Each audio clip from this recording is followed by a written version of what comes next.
بسم اللہ الرحمن الرحیم۔ آج 15 جنوری ہے نئے سال کی، اور کرونا کو آئے ہوئے تقریباً 2 سال سے اوپر ہو گیا ہے،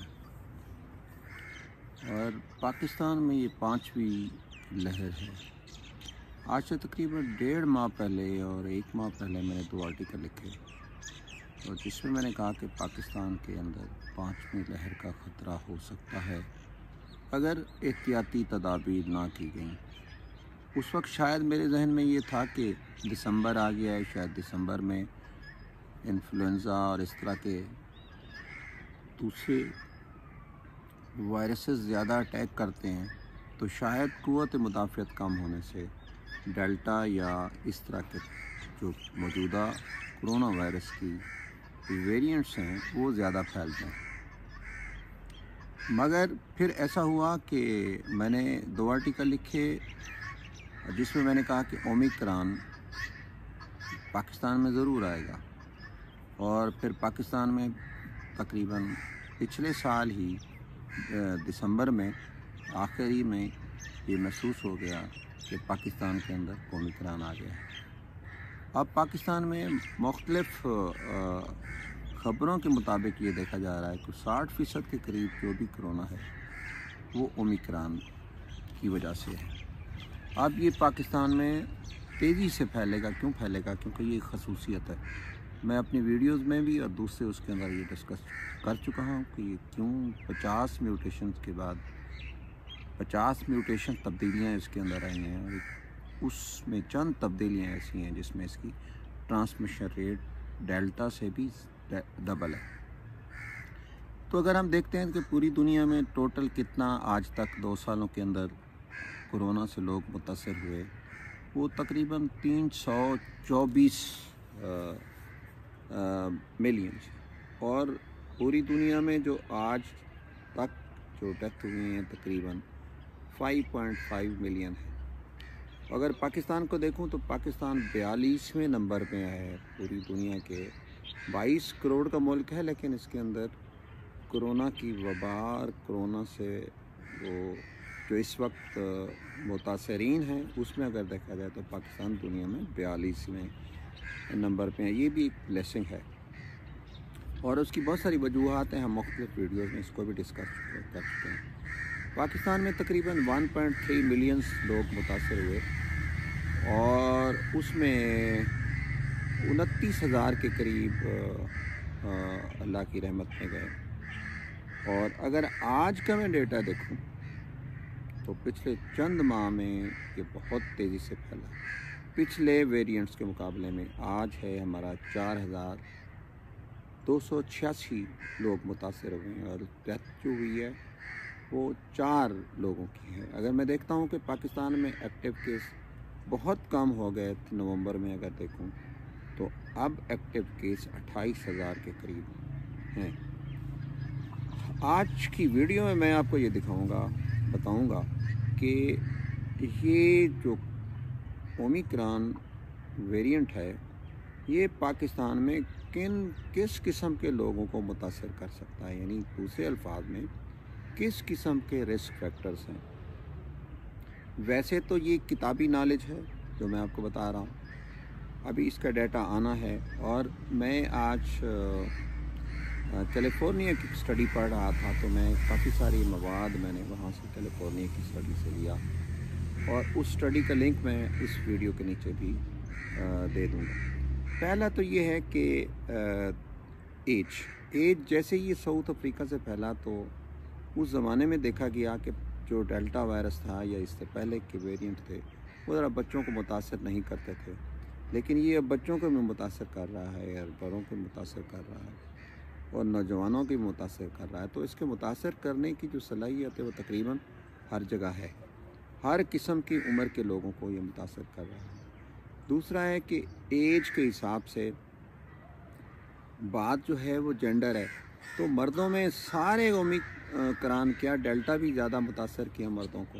شاید اس کی وجہ یہ ہے کہ مرد زیادہ سوشل ایکٹیویٹیز میں، زیادہ گھر سے زیادہ باہر رہتے ہیں، تو اس وجہ سے خواتین میں یہ کم دیکھا گیا ہے۔ اور پاکستان میں بھی